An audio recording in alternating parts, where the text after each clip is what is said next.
So yeah, welcome to our first podcast series. I don't know what the name of it is. This is what I was going to ask you. Like, is it that this episode is called? It's weird to be planning our podcast during the podcast, but I think that's also cool. Yeah. It's like, is this episode called "Things We Can't Explain," or is the entire series? Do we call the entire series "Things We Can't Explain"? That's what I was going to ask you that before, but I just wanted to know that. What do you think?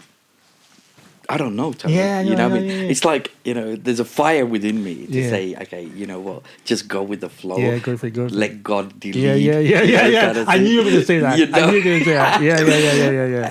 And the thing is, it can be used as an episode at the moment. Yeah. Okay, and let's see where it kind of flows to.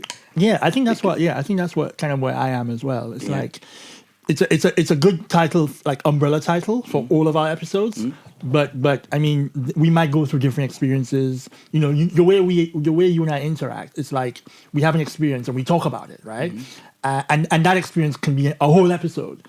So who knows what the next experience might be? It might be things we can't explain. I don't know. You know what I mean? Like, so yeah. We just kind of go with the flow and see how it is. So yeah, I thought we'd just start with like, okay, so I can never remember like how we met. Like it's almost as if like it's like everybody else. I feel like I've known them all my life. Like I cannot literally remember when you came into or when we came into each other's lives. Yeah. Unless you can, and if you can, maybe try and bring that out. I don't know. Can you? I do actually remember. Yeah. Tell us. It was a gathering. Okay, at up in East Finchley, right, and we interacted. Yeah. Okay, and the vibe was really good, right, between us. It was good.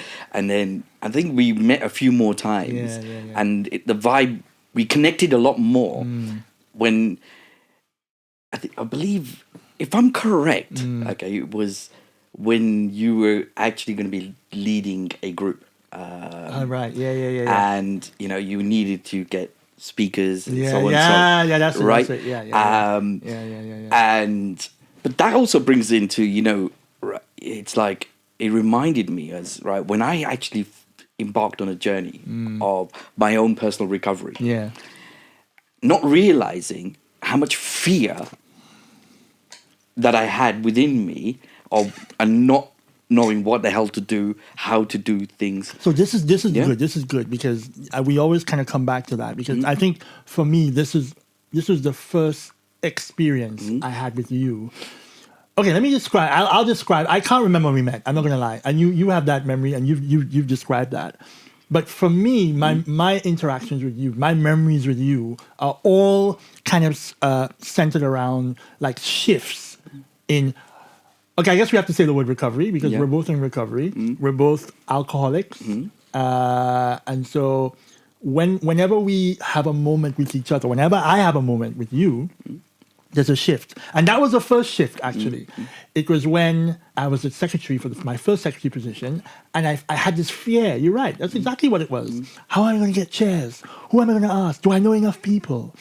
And I remember you just saying, you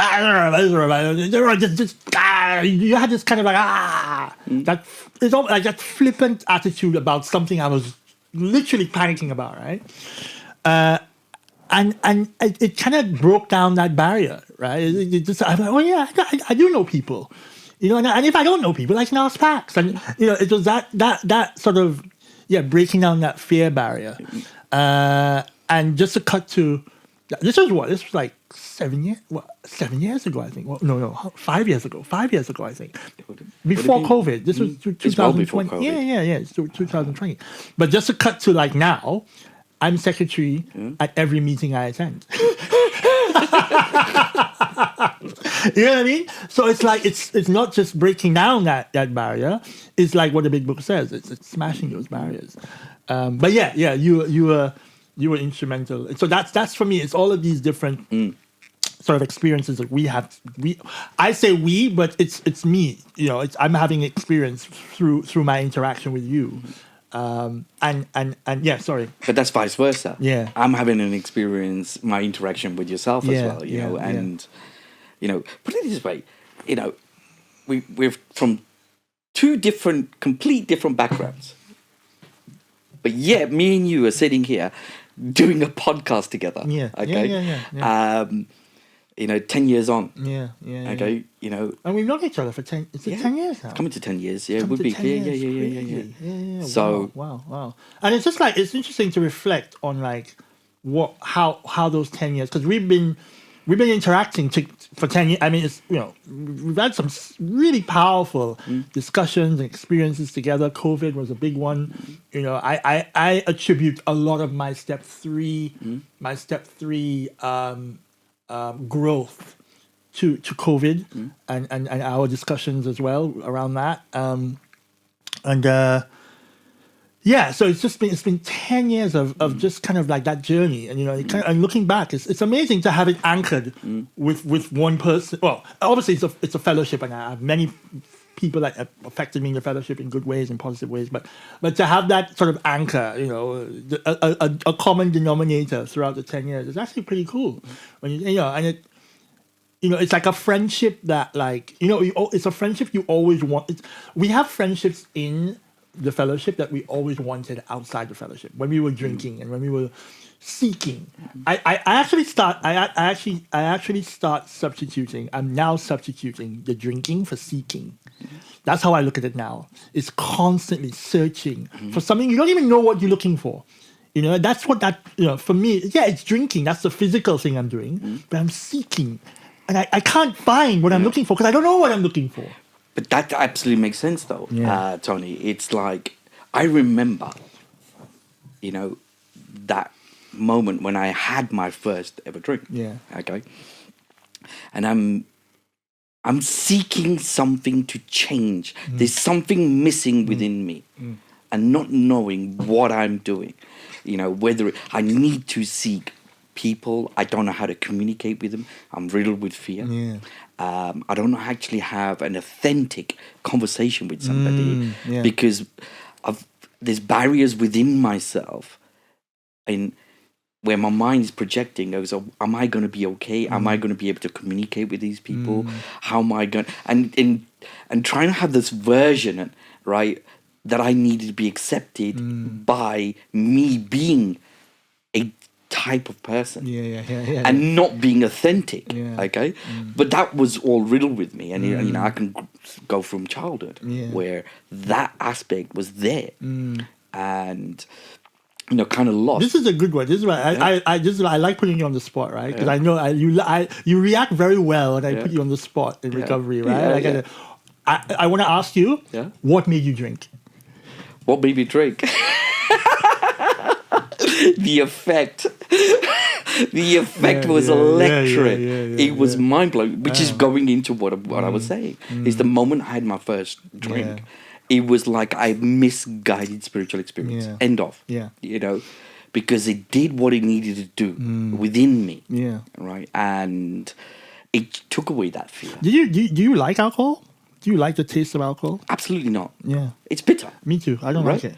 You know, which is bizarre. Right. It's like a tennis player who doesn't like playing tennis. Right. Like, you know what I mean? Like an alcoholic who doesn't like. I have never met a drink I like. Yeah. I hate vodka. I hate rum. I'm from the Caribbean. You know that. Rum is a big drink there. I mean, you put hair on your chest. My dad, rum. I'm a rum and coke man. That was the thing there. I can't stand it. It makes me reach, and it's like it's ugh. But I'm putting it inside of me in volumes that not even a serious drinker in St. Lucia would do. Like proper downing it, right? Because it's not the taste of it. It's not kind of like, this is great. It's not like I'm drinking honey. It's like you say, it's the effect. I want the effect as quickly as possible and as devastatingly as possible, like a devastating effect. So that oblivion, right? So I have to, I use that word, I have to drink to oblivion. That's the only purpose of me putting alcohol to my lips. Oblivion has to be on the horizon. And I don't care I don't care that it doesn't taste in a way that I can actually consume it in an enjoyable way. I'll reach and I'll gag and I'll force it in, and my eyes will turn red and tears will come down my eyes trying to put it in my body. But if it gets me to that effect, that oblivion, I'll do it. Right. Yeah. And the effect was as I was saying, it was mind blowing. Yeah. And when I say it was like a misguided spiritual experience, okay, it's like it did what it had to do. You know, it took, as I was saying, it took that fear, but it gave me the illusion I was in control as well. It really did. It's because the barriers within me left. That means I'm able to conquer the world. You know, I'm able to have fun. I'm able to kind of interact in relationships with people. Yeah. That, it was like I've just woke up. Yeah. You know, I'm alive. And yet, through the progression of it, exactly what it is. It's that I want to shut the head off. I can't think anymore. Yeah. I don't want to feel anymore. And I'm using it to the point where it's like I needed to function. And that's exactly what it was doing for me. Yeah. And I say misguided spiritual experience, okay? It's only that I know now, okay? And exactly what you said, seeking something, okay? And that seeking was, you know, it's like there's something missing within me and I'm not whole. Yeah? So I'm having to have something outside of me, right, to actually be okay with myself. And, you know, over the years, it's what Carl Jung said. And he was a great pioneer and a psychiatrist, big in his time. But he actually did come out with the words spiritus contra spiritum. You know, and when he actually looked at, you know, studying alcoholics, alcohol is so close to a spiritual experience from a liquid form. And his theory came out and said it's seeking that spiritual aspect from within. You know, there's a hunger. I think the words he actually used is a low-level thirst for God. Yeah. But when I take that into my own experience, that fits exactly. You know, it's that I'm seeking something. Yeah, that makes sense. There is something that's not right. Okay, and I've spent a lifetime, right, trying to mold the outsides. You know, there is, you know, more kind of fitness or more success. You know, in business. Whether it's more, I've got to have this presentation on the outside. But to me, all of those things are just me wrapping myself, you know, to try and solve this inner thing or inner kind of void. Yeah. And I had that as a child. Not always wanted to be fit in. I couldn't fit in. There's something different within me. You know, and gone into rebellious stuff, whether it was, you know, being, you know, mischievous, naughty, doing, you know, antisocial behavior. But the thing is, all of those little things were giving me an uplift in some form. Okay, and obviously, I don't have the mindset where I know as a child, okay, what's what, but my brain is just interpreting things and saying, okay, you know, this works. I feel good with this. Oh no, this works. I feel good with this. That's the seeking, isn't it? Absolutely, and it's perfect with it, and I completely get that. So, but it's weird to. I mean, I don't know why I thought of this now, but it's weird to kind of come back to this. You know, we started the conversation by explicitly stating we are alcoholics, and I mean, it could be that people who listen to this podcast, they may not understand what that is. How could two people be saying they're alcoholics, but then they don't drink? You know what I mean? And it kind of brings me, and this is kind of like what I wanted to talk to you about as well. And before we get into the sort of the heavy stuff, right, which I'm actually looking forward to. But there was a point where, and I'll describe my experience. That seeking, it kind of stopped. It stopped, and it didn't stop for me, and this is for me, it didn't stop because I found something bigger than myself. And we'll go into that later. But it didn't stop because I found my higher power. Again, we'll go into that later. It didn't stop because of that. It stopped because I found out the reason why I couldn't stop drinking even though I wanted to. I was still seeking. I think even, and I'm going back to my first meeting. I was still seeking. I walked in there. I was still looking. I was probably looking for the wrong things. I was looking for, well, how do I drink appropriately? How do do these people have just one or two drinks and, they go home? That was a big thing for me. How do I go home? Can you imagine? The main reason why I wanted to stop drinking was to go home. I couldn't go home.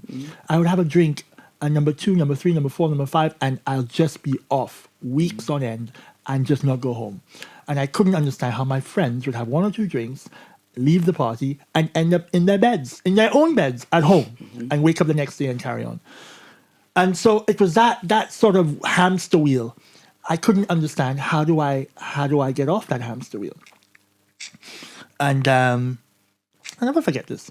And I mean, looking back on it, I used to call it my first intellectual experience in recovery. When I look back on it now, it was actually my first spiritual experience.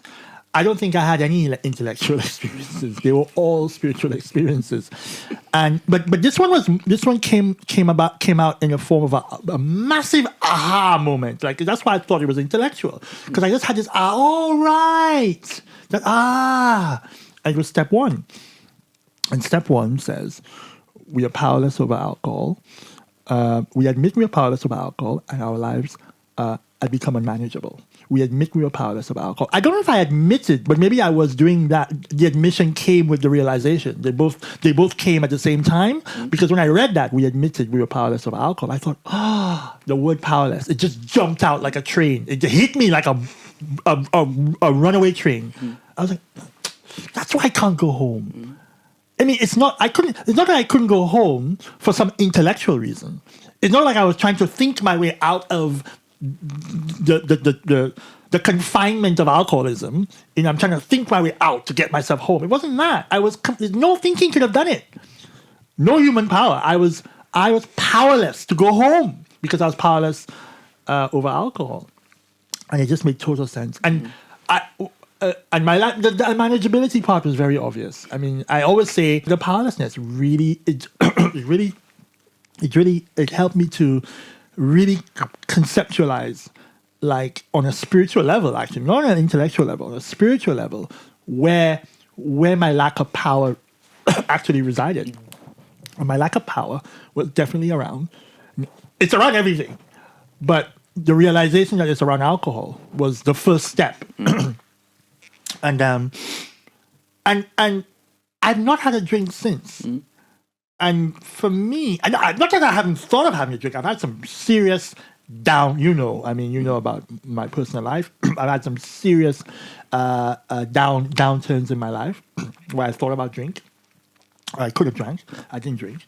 But that's why I don't look at it as an intellectual experience anymore, because I never had a drink from that moment. So it had to have been a non-human power acting through me in that moment, showing me the truth of my life, right?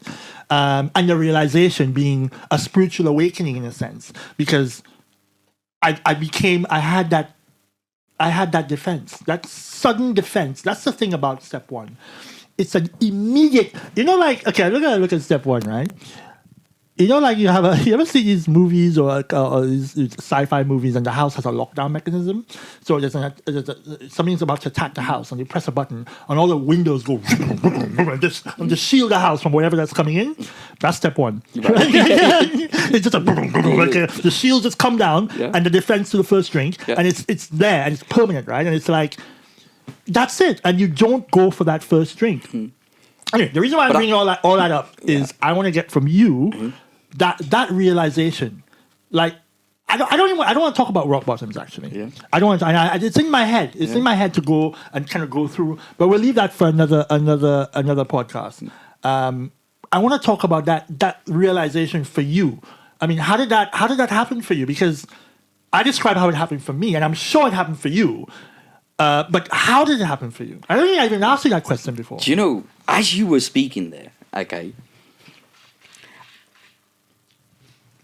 not realizing the fog in the mind, okay, and this is the power of the ego itself, is that I'm seeking help. I'm actually seeking help because there is an idea within me that I cannot do this on my own, right? Which is part of powerlessness, okay?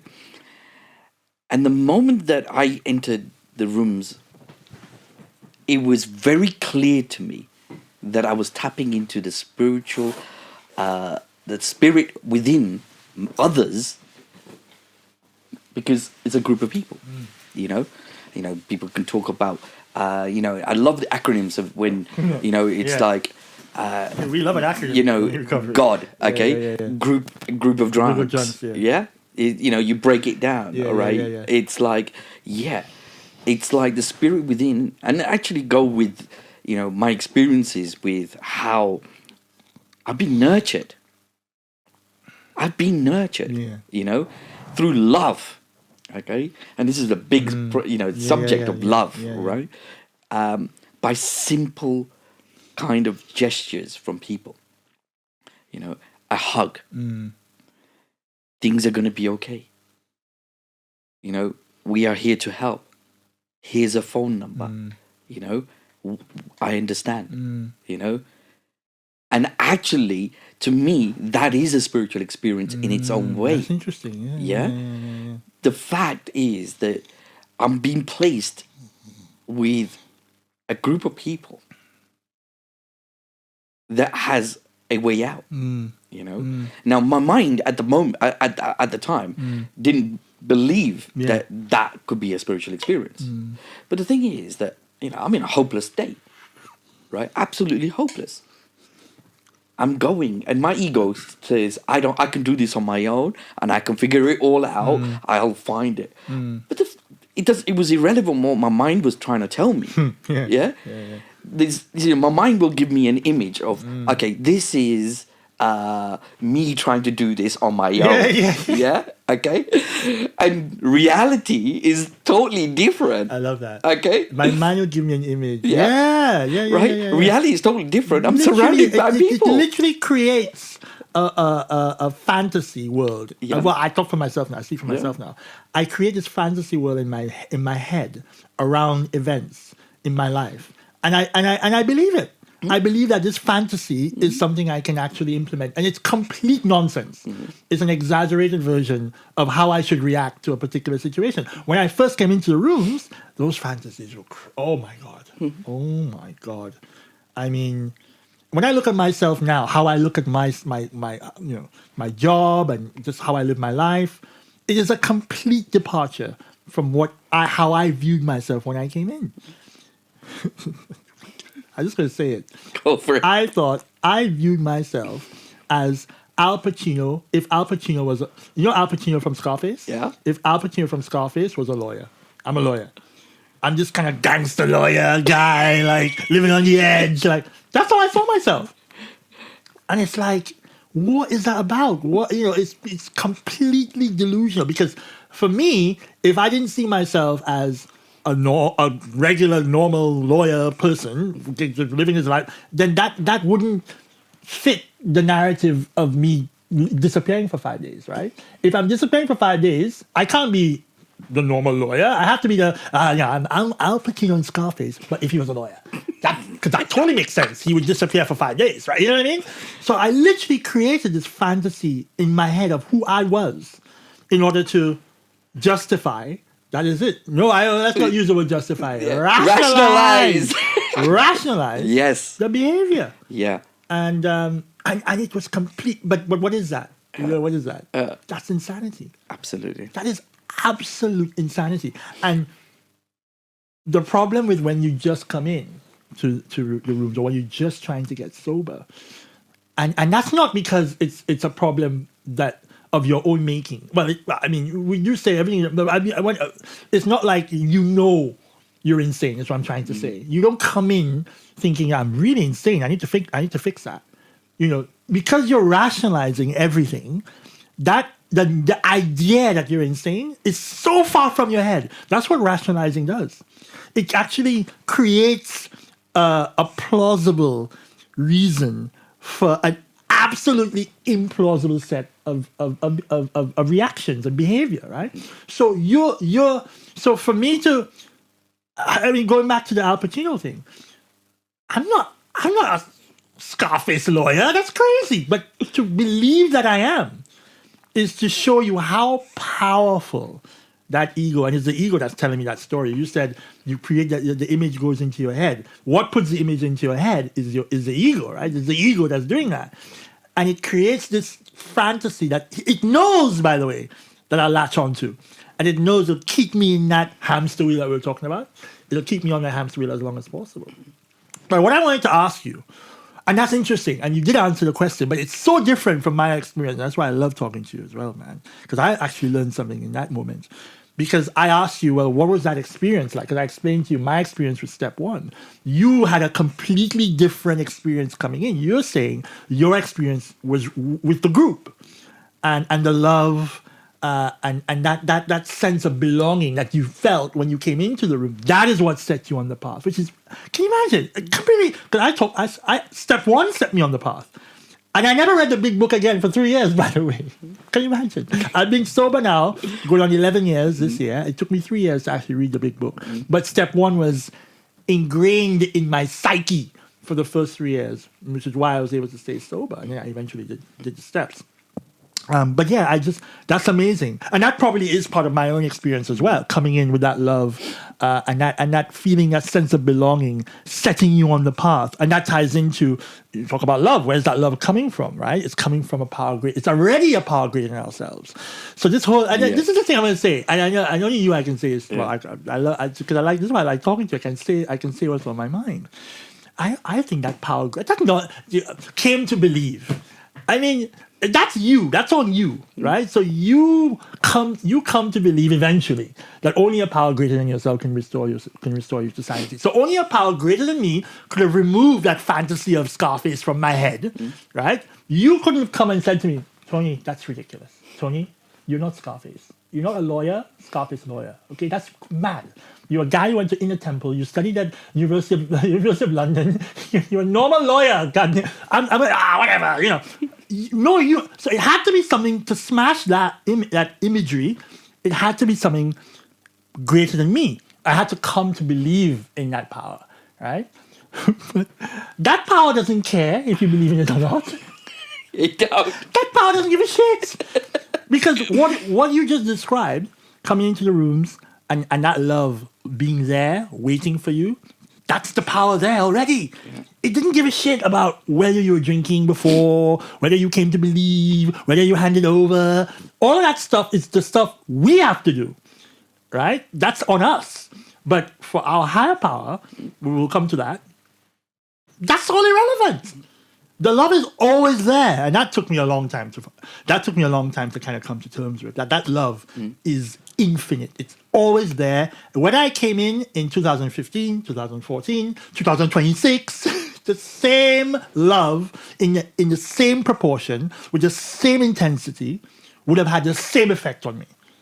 And that's, how beautiful is that, man? Yeah, it's absolutely how beautiful is that? Yeah.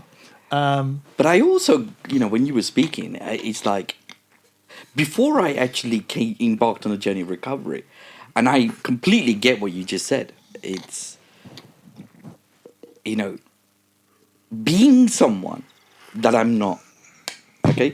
Convincing myself through rationalization of being someone that I'm not. I come from the business background, success, all part of my experience and my journey, employing people, money's flowing in, I've created this narrative that I am, this hot shot, and I'm above everybody, and it's through rationalization, okay, and cherry picking information, and getting myself into a cherry picking information, right? That's good. Because my ego loves to cherry pick information to obscure the entire truth. Yeah. But that's delusional, deluding myself. When we talk about rationalizing, it's lying to myself to convince myself of a warped reality, and or I'm having to lift myself up because my self-esteem is so low. Okay, so I have to have this version or replay this idea of look how great I'm doing in this area. Yeah.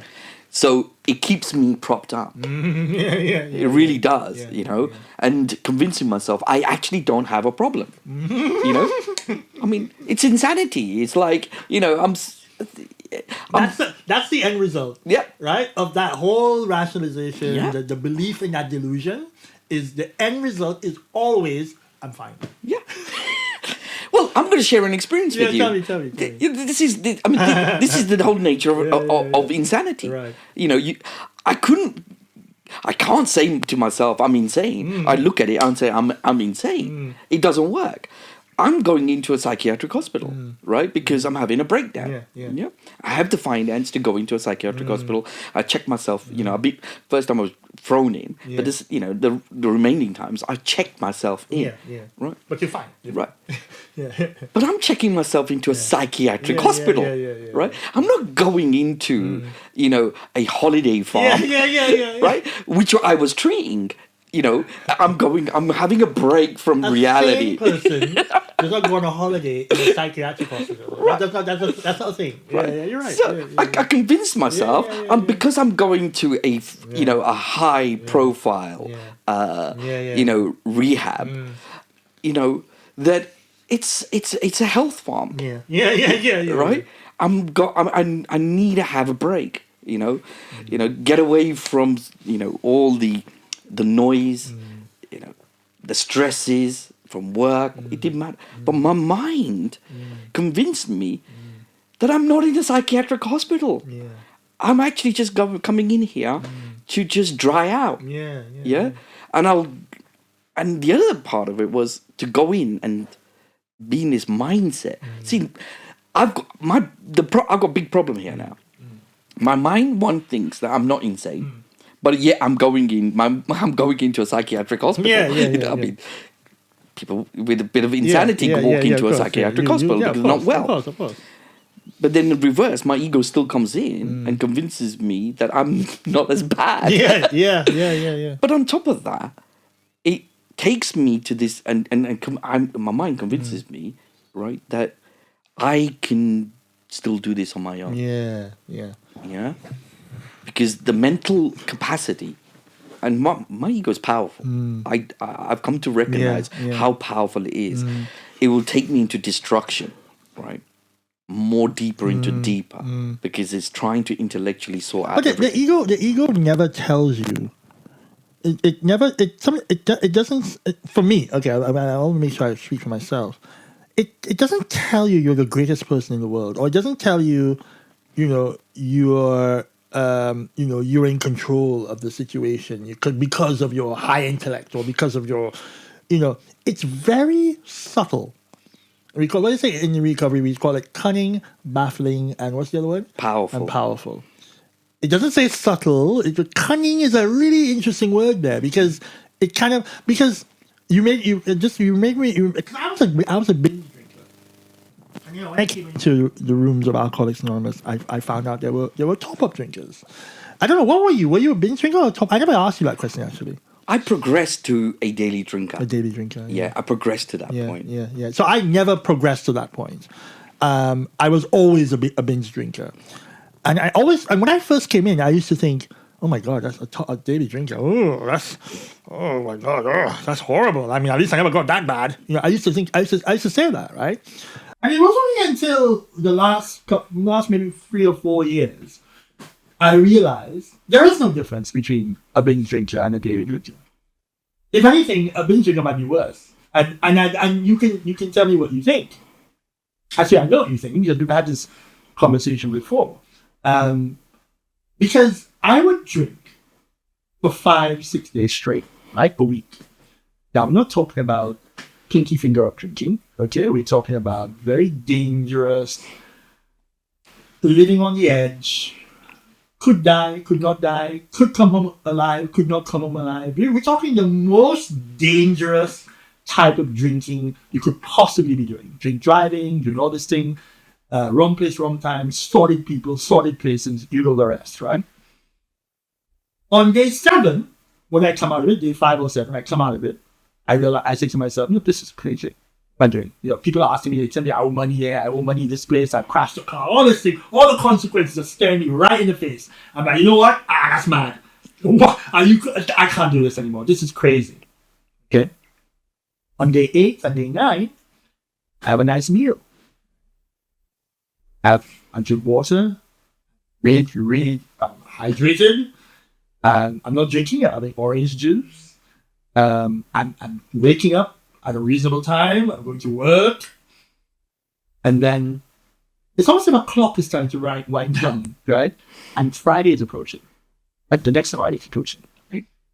And this is where powerlessness comes in. Because the powerlessness can be, for a binge drinker, can be like a flick of a switch. It doesn't even have to be progressive. It can just be this flick of a switch where you make a decision to drink. The ego makes that decision for you without you even knowing. Okay? The Friday comes around, and I don't say I'm going to have a drink, right? I say I'm going to just have I'm going to see a movie with a friend. That sounds very innocent, doesn't it? There's nothing to go wrong. No. But I've already made up my mind. I've already made, despite the carnage, I don't want to go into it. No, despite the carnage and the destruction I've caused the week before. I mean, this says that in the big book. Yeah. This says that in the big book. We cannot bring into our conscious mind the memory of the carnage from the week before or even the month before into our conscious mind. What's preventing it from coming into our conscious mind is the ego. Mm-hmm. And in that moment, like a switch, I'm going to see a movie with a friend. But what comes after that? The same thing again. The binge drinking, the disappearances, the sordid people and sordid places, the living dangerously. What comes after that is like, it doesn't even occur to me that is a possibility in that moment. And you've been describing it recently it's back to the insanity thing. Because what makes it so insane for me, this is why you can disagree with me, I don't know, you can tell me what you think. This is what makes a binge drinker for me worse than a top-up drinker. Because in that moment, I am sober, my mind is clear, I haven't had a drink for a week, I'm hydrated, I've eaten, I've slept well. And in that moment, despite the carnage the week before, like a flick of the switch, I decide I'm going to have a drink. I don't say I'm going to have a drink. I'm going to watch a movie, but I'm going to have a drink. Guaranteed I'm going to have a drink. I already made up my mind. It doesn't get more... This is the jaywalking guy in the big book. Mm-hmm. It does not get any more insane than that. This is the guy who does not even know in the moment that he's crossing the road on a green, on a red, and a car is about to hit him. He doesn't even know. Even though 10 times previously he was hit by that same car crossing the road, he still believes in his mind, I'm going to cross this road again for the 10th, the 11th time, and I'm not going to get hit. You know what this brings back to? Insanity, Pax. Yeah, absolute insanity. Also through the journey of recovery, and I hear it all the time. Okay, and it says, "Don't pick up the first drink." No. I don't have power for the decision not to pick it up. The whole point is, once I put that drink down, and I've had my periods, okay? I've had dry time. Whether I've got myself into hospital and I've been detoxed, so that means that the alcohol's out of my system. It's finished, it's clear, okay? And yet, my mind... just like it is, I cannot bring into the consciousness the pain and suffering and humiliation of a week, month, a year. It doesn't matter what the period is. Okay, and this is why it becomes there's a problem in the mind. Then my mind will say it wasn't that bad. Right. But the moment I've said it wasn't that bad, or as you described it, I'm just going for a nice meal. Yeah. It's it's glamorized. It's like, oh yes, nothing's crazy is gonna happen. Yeah. But subconsciously, the decision is already made. But this is amazing because this is probably gonna we're probably gonna segue into the stuff we can't explain because I can feel like I'm just going with the flow, but I can feel the flow taking us in that direction because this is powerful stuff. Actually, I'm learning. This is what I love. I'm actually learning now. I'm learning about something new in recovery just by having this conversation. And you're right. It's the decision, right? But my decision was never to have a drink. Most times, my decision was to do something completely innocent. Go for dinner, go for a movie. But it's a misguide. It's such a deep level. It's subconscious. It's like a deep level subconscious decision that is almost ingrained.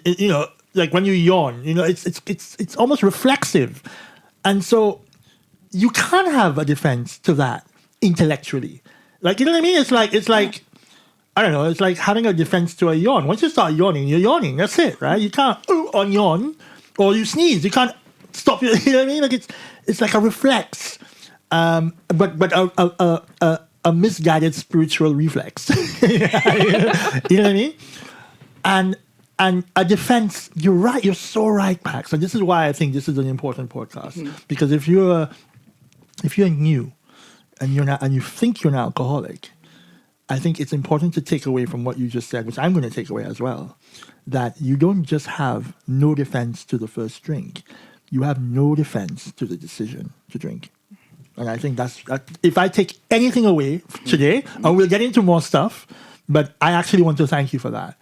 This is why I speak to you. This is why I love talking to you. This is why I said to you, we need to do this podcast. We need to spread this message because you come up with stuff that literally creates a whole new perspective on my recovery. I don't know how you do it. I don't know because of our banter or what it is. But if you're listening to this podcast and you're new and you take anything away, because I think this is very important, that a lack of defense to the first drink is one part of it. What is more important, I think, is a lack of a defense to the decision. And once that decision is made, it cannot be undone. And the only thing that can undo it is something much more powerful than you. 100%. Yeah. And with what you just said, it's like, I've always said to myself, right, and I've heard it all, is once I put that drink down, I'm left with the same person that keeps picking it up. Okay? Now, I can turn around and say, yeah, alcohol's the issue, or the next substance becomes the issue, or the consequence, or whatever it is. But the fact is that when I'm stone cold sober, actually no influence with any substances, it's that decision to say, oh. And sometimes I've not even had a thought, heat-sinked missile, just go. Yeah. I remember I went into a shop and I just walked into the shop. There was no desire to have a drink. And I just said, I'll have a box of cigarettes and a half vodka. Yeah. And I walked out. I paid for it. I walked out, and I'm walking down the street, and I've got the bottle. Oh, why did I buy that? Yeah. I'll take it back tomorrow. That's what I convinced myself. Yeah. But believe me, if I've got a bottle of vodka next to me, I'm not going back to go and get a refund on that. Yeah. And it goes back to that very thing: cunning, baffling, and very powerful. You know the worst relapse story I've ever heard in my life? The worst. I've heard, over 11 years, thousands of shares. I've heard a lot of really bad relapse stories. The worst, absolute worst relapse story I've ever heard in my life was online. I was on an online meeting in Australia, one of those 24-hour meetings. And this guy, he came on and he said, I have 24 years. I had 24 years of recovery, but I'm now counting days. So I think it was like 30 days or something. And I thought, 24 years, and are you counting days? Did you lose your house? Did you lose your job? Did you a massive health issue? Something, I mean, calamity had to have happened in this man's life to have to pick up a drink after 24 years and be counting days. COVID, what is, because this was during COVID. Isolation, what could have, it was, and I'm waiting for this story to come out, right? And he says, one day, 30 days ago, I woke up, I had a shower, I put on my clothes, I lived by the beach, I went out, took a walk on the beach. About 11 o'clock, I came back. It was a hot day, it's Australia, hot day. I was sweating. I'd gone out to the beach. And I opened my fridge. And there was a bottle of juice, bottle of water, and an ice cold bear.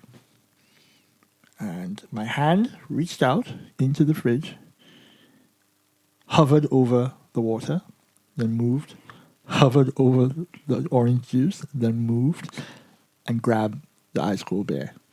And I popped it open, and I took a sip. When I took the sip is when I realized I drank it. And I put it down. He said that relapse was like his ego had pickpocketed him. That's how he described it. Like his ego went in his back pocket and stole his wallet without him realizing. And I thought, how powerful is this thing? It's almost as if he wasn't even in control of his body. When I heard that story, I kind of, my respect for the disease of alcoholism, it actually elevated, because it told me that you don't even need to let your guard down. Now you could say, okay, why do you have beer in the fridge? Well, I could say, well, he has 24 years. You can, you know what I mean? Or you could say, I don't know, maybe he wasn't going to meetings, or all the different things. You didn't have a sponsor, whatever it is. But the fact of the matter is, he did not, just going back to the decision, he did not decide in the morning he was going to have a beer at 11 o'clock. He didn't decide that. But that decision was already made. Subconsciously, it was already made. And alcohol, his ego, or alcohol, I don't want to take his inventory, but his disease robbed him, without even him realizing, of his sobriety. This thing is, it's really powerful. And this is why I like this story. I'll tell you, I'll finish on that. This is why I like this story. Because it taught me you cannot let up on it. You cannot, it's a constant drive. But the good thing about the drive is you get to do podcasts like this and you're helping people. Yeah. So you're not just driving and doing recovery for yourself, right? You're doing it for others, to help others. But it doesn't change the fact that you have to keep doing it. You cannot stop. Because what's going to happen is the decision will be made for you. I love it. You know what I mean? Yeah. It will be made for you. Mm-hmm. And I just love that story. I feel like it's the most messed up relapse story I've ever heard in my life.